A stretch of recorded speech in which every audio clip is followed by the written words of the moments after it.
Humans of the cardboard, welcome back to Just Nuts, guys. Today we need to talk about the 2022 Tin of the Pharaoh's Gods.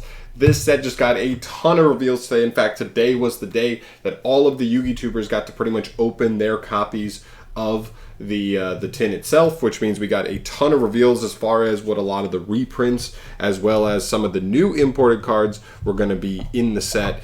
Obviously, every year, like no joke, year to year, every single year, the Megatins are some of the best sets in all of Yu-Gi-Oh! Yes, they're a reprint set, but there's so many bomb reprints in the set that like it still ends up being worth at the end of the day. So we're going to go through the cards that are going to end up being new to the set, and then at the end, we're going to go through all the reprints and stuff. We're going to skim through that and pick out some of the ones that are most important from there. So starting off here, some of the imports. The first one here is Dual Tower.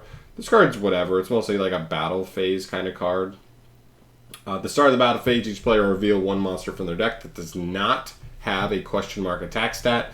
Banish them face down. Then the player who revealed the monster with the highest attack can special summon one monster from their hand. It can attack directly while on the field. And once per turn during the end phase, you can activate this effect. If you control this card during the end phase of your next turn, destroy all cards on the field. Whatever. This card's like cheeky. It's like a fun like anime card. Whatever. Next up is Rainbow Bridge Salvation. This card is super interesting. So if there are 2 or more different monster types among level 10 or higher monsters on the field, shuffle all cards except this one from both players' hands, fields, and graveyards into the deck. Then each player draws 5 cards. I don't expect this effect to come up all that often, to be honest. The main effect is this one.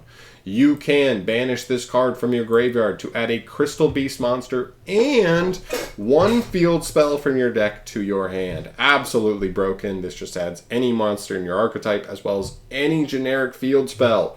Really cool. So all you have to do is like play one of this card and maybe play whatever it is. Foolish Burial Goods. Maybe it's something like Curious to dump this. Whatever it is. Any way to get this card engraved, and you're going to be able to go ahead and get a double search, which is broken.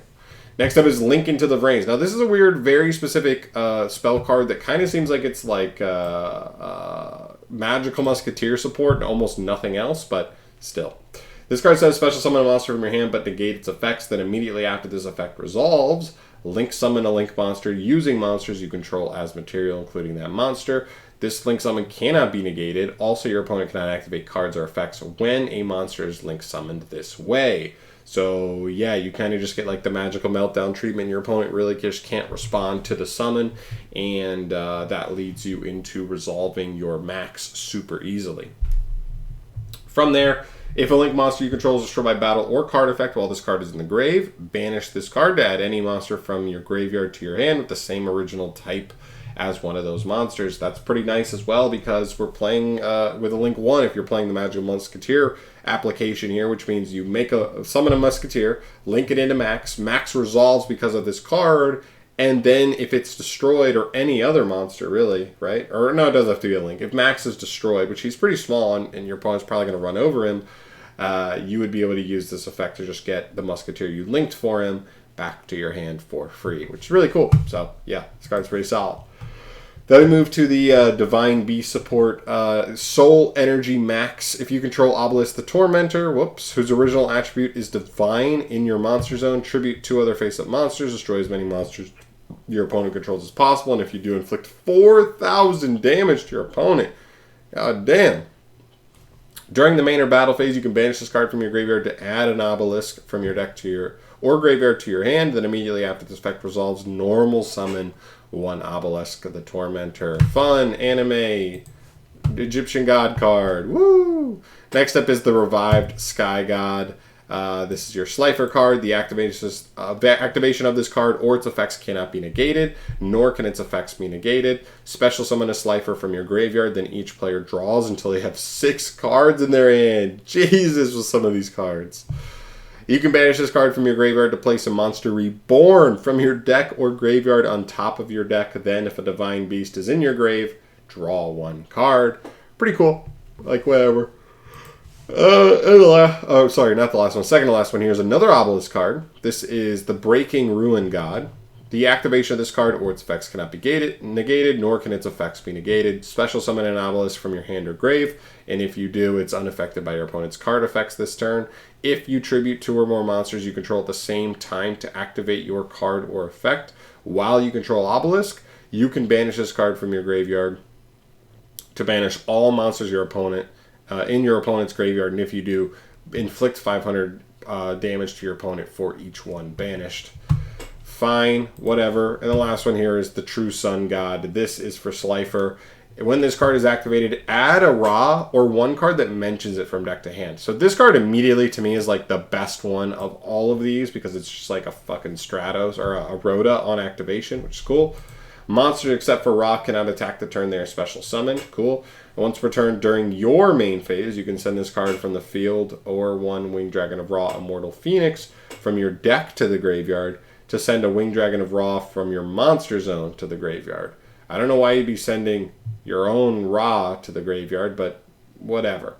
Still, the main thing I think here is that it searches any card that lists Ra in its text, so as we ever get more Ra support down the line, this card becomes a staple in the deck, probably just to get anything. But yeah, those are all your actual new cards. Let's look at some of these reprints here. Bunch of Armed Dragons, Kits, some Wind Witches, Fableds, whatever. Mahavilo, Machina. Oh, Machina Unclassed Bar gets an upgrade. That's cool. I'll definitely grab that. Live Till the Retreat. Cool. Whatever. Guitar, Wiping Phenomena. Moving down the list here. Underworld Goddess gets a Prismatic Secret Rare. Nice, nice. Pot of Prosperity. Such a huge reprint. Holy shit. We have been waiting so long for Pot of Prosperity to get a reprint. I hope this card is like... I mean, I don't know. It's still a Prismatic Secret, so I don't know exactly how much it'll drop. But if this card is like $30, I mean, that's huge. This card has been like $100 for so long. So I think so many like more budget players will be able to play this card in their decks, and there's so many decks that can play it, so that's huge. Moving down the line here, nothing too huge. Greater Polymerization, whatever. War Rock, whatever. Diviner of the Herald, another huge one. This one's huge as well. Again, another card that comes up in multiple decks because its effect, while being somewhat type locked, is still generically really good. So really happy that a lot of more budget players are going to be able to grab that. I did see this, like rarity upgrades for some of the Utopia cards. It's really cool. Prismatic Secret Rare for Roxrose, cool. Traptrix Vesicula goes down. Denmari actually gets a hollow print. That's cool for them. That's a like meta adjacent deck. Cool. Kiss and Kill Frost gets a super. Okay. Scrap Raptor to Ultra. Cool. No. Albion. Oh, Albion gets a Prismatic. That's cool. That's a new highest rarity, I believe, for that. Ruddy Rose Dragon. Nice. Garden Rose Flora. Let's see. Leona. Oh, Mubeta Fafnir. Nice. Bear Brum. Dark Infant. Traptrix Kularia. Canberra Roster gets a rarity upgrade. Line of the Light Charmer. Nice. That card could be insane in the future. Book of Lunar Eclipse gets a rarity downgrade, which is nice, so it's just not a secret by alone, pretty much. Let's see. Bunch of Sunvine cards, a bunch of Sun Avalon cards, whatever. Stardust stuff. Aluber! Nice! Andromaturge. Wow. Super important. I think these were like, for no reason, Despia was like still relatively expensive just because of Aluber, or mostly because of Aluber, but now they become much more easy to get. Very cool. Gizmek stuff, nothing crazy. These are just the basic Gizmeks for the new support. Let's see. Despian Quaritas, again getting a Prismatic Secret. That is cool because that card was a couple bucks, I remember, when I was looking at the deck.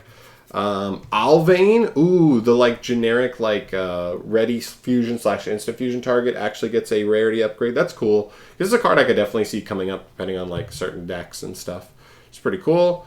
Let's see. Dragon-like Perrin. Let's see, branded opening. That's really huge as well. Another card for branded that like definitely need a reprint. Live Twin Sunny Snitch. Okay. Very cool. Ready Fusion gets a reprint. That's nice. Synchro Overtake. Let's see. Bunch of comments. Heritage of the Light. Ecclesia the Virtuous. That's like the Sword Soul variant. That card's nice to get a reprint for sure. Blue Wanderese cards. I don't think many of these cards are like super expensive, aside from like maybe Empen and the other one. No, the other one's not expensive at all. There's no way. Moving on. Machina Ruin Force. Cool. Lord of the Heavenly Prison. That's a nice little reprint there. Masquerade is a nice reprint. Phoenix Enforcer with the Prismatic Secret. Okay. Evil Prince Trouble Sunny. Definitely a nice secret, especially since it's seen more play with the introduction of Artemis Slay. This card definitely need to see a reprint, so it's a little more affordable to any generic player that wanted to see it.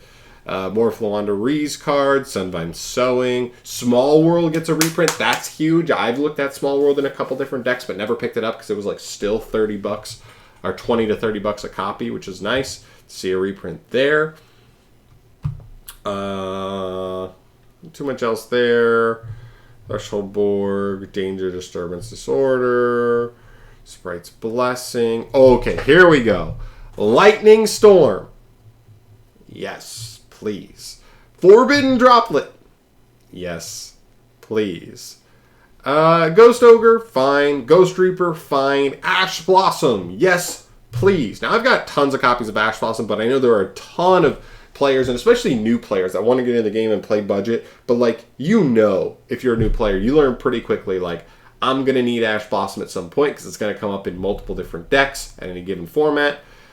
The fact that it's getting not only a reprint here, but another structure deck reprint in the Crystal Beast structure deck is huge. Good job, Konami, on that. Ghost Bell is even good. Then these two are like fine. Ghost Mourner's okay, but Sister Dogwood is dog water, pretty much. Nibiru is a nice reprint. Dark Ruler no more, nice reprint. Dimension Shifter, nice reprint. All huge there. And then we get to some of the like classic cards. You've got Red Eyes Dark Dragoon and Crossout Designator finishing out the bomb reprints. Those are also huge. Crossout, been expensive ever since its first printing.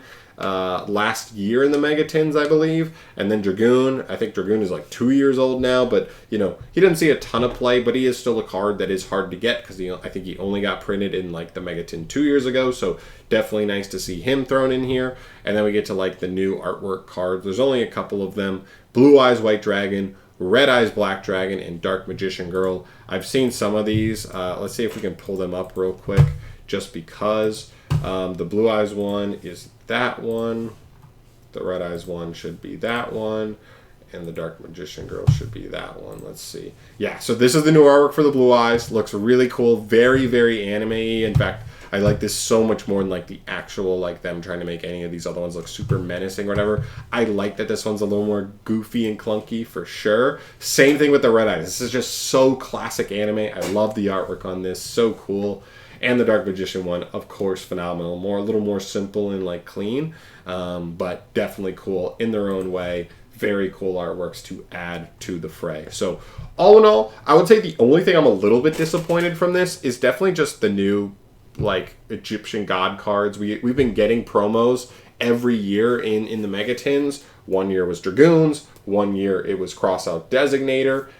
The year before that, we had, like, I believe was Nibiru, Shifter, and Dark Ruler no more. Like, some of the most insane, like, promos we've ever seen in a set like this. And now it's just, like, Egyptian God support. So it's, like, it's fine. It's Egyptian God support, whatever. People love Egyptian gods. But as far as, like, the competitive scene, it has, like, literally no bearing on that whatsoever. So that's the only disappointment I could have with the set. Otherwise, a bunch of these reprints are super clean. Even someone like me, I don't pick up everything, so there's a handful of things in here that I definitely might take another look at after this set comes out because they might be a lot more affordable, which I love, and I cannot wait for that. So I'm going to leave it there, guys. Thank you so much for watching this video. Of course, let me know from your perspective, what are you most excited about for the 2022 Megatins? For me, it's definitely reprints for stuff like Droplets, Lightning Storm, Small World, just some of those, Diviner of the Herald, just a couple of those cards that I never ended up picking up because I knew they were expensive as